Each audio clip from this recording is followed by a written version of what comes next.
The day Sheikh Hamdan realized he was never going to be free. There was a day, a specific day, not marked on any calendar that the world has access to, not referenced in any official statement or public announcement or carefully managed post from the account that presents the Crown Prince of Dubai to his millions of followers. But a day that people who know this story in its full form speak about as the day something changed permanently in the way Hamdan held his own life.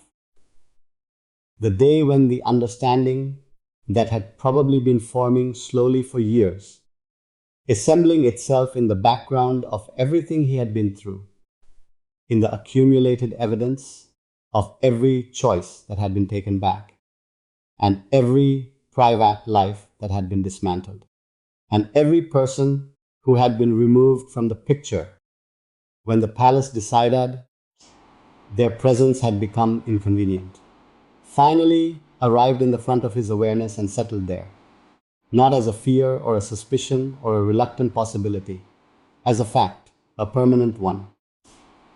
The realization that the freedom he had spent his adult life reaching for in various ways and through various private chapters was not something the structure of his existence was ever going to allow. That the reaching was the thing, and the finding was not on offer.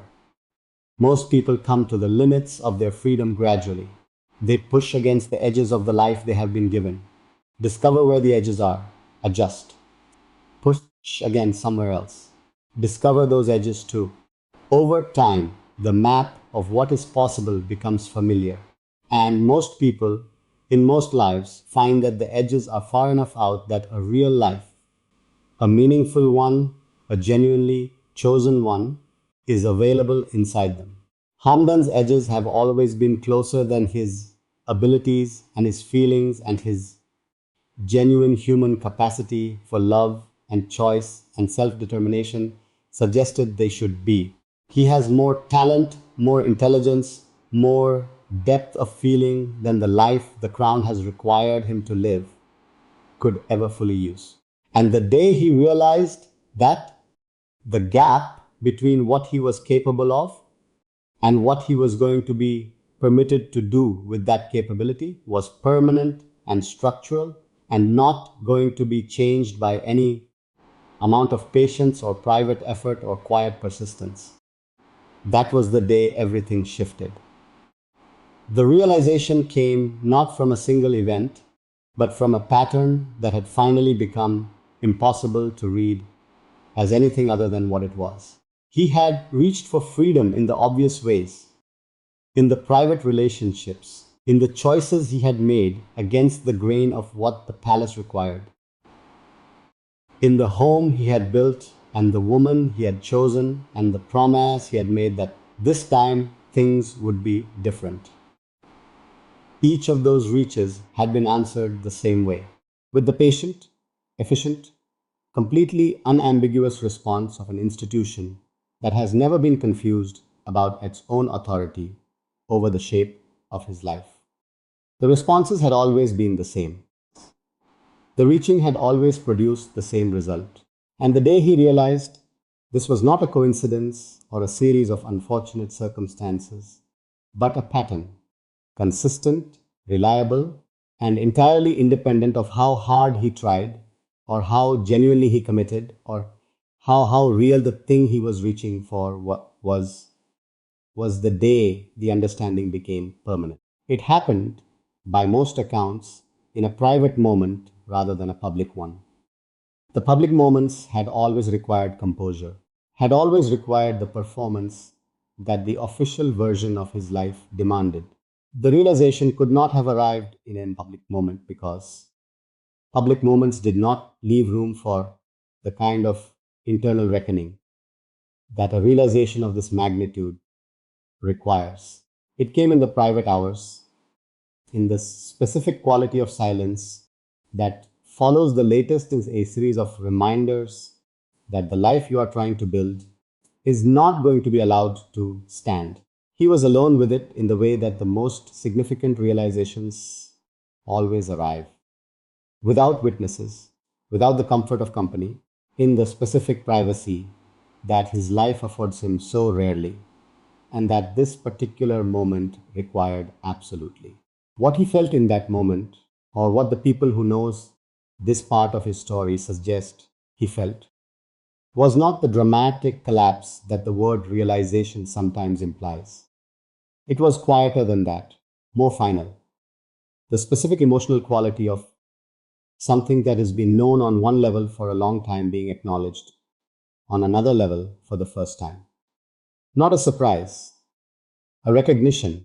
The difference between those two things is significant. A surprise produces shock, a recognition produces a settling, a heaviness that is different from acute grief because it is not fighting anything. It is simply accepting the shape of the thing that has always been there and now cannot be unseen. His relationship to his own poetry changed after that day. The people who follow his work closely and who have the context to understand what the work is responding to have noticed a shift that roughly corresponds to this period. The poems before it had always carried longing, the specific longing of a man who has not yet fully accepted that what he is longing for is unavailable.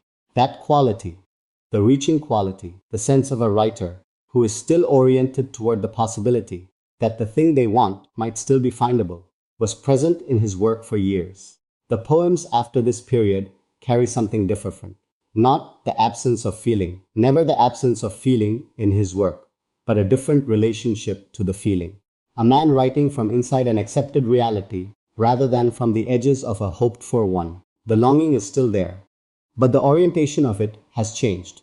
It is no longer pointed toward the future. It has turned to face what is. Freedom for Hamdan has always been available in the limited forms that his position permits. The desert, the writing, the poetry, the private calls at midnight, and the private homes built with intention, and the private choices made with genuine courage against the grain of everything the system around him required. These are real freedoms, incomplete, bounded, subject to recall at any moment by the authority that has always had the final word over the shape of his life, but real within their limits. And the day he realized he was never going to be free in the fuller sense, the sense that does not come with the constant awareness of the limits, the sense that ordinary people take for granted without ever fully knowing how rare it is, was also the day he began, in some way, to make a different kind of peace with the freedoms that were available. Not a happy peace, not the peace of contentment or gratitude or acceptance in any celebratory sense. The peace of a man who has finished fighting something and is learning to live alongside it instead. The peace that is available after the energy that was going into the reaching is redirected into the carrying. He carries it now, the knowledge that the freedom is not coming, carries it in the poems, carries it in the eyes that the smile never quite reaches anymore, carries it in the specific quality of his public presence, composed, graceful, present in every requirement. That is the performance of a man who has made peace with a life he did not design and is doing the best possible job of living it with dignity. The day he realized he was never going to be free was not the end of anything. He is still here, still riding alone into the desert at the hours when the performance is suspended, still calling at midnight when the need is real enough to override the management, still building whatever small private things the system around him leaves room for before it reaches in and rearranges them. Still, underneath everything, the man who felt things too deeply to stop feeling them just because feeling them has never been without consequence. But something settled that day into the eyes, into the poems, into the particular quality of a man who has stopped looking for the exit and started learning to live more fully inside the room. Subscribe to this channel and hit the bell. Every week, I bring you the real story of Sheikh Hamdan, the days that changed things permanently, the realizations that settled into the eyes and the poetry and the way he moves through a life that was never entirely his own.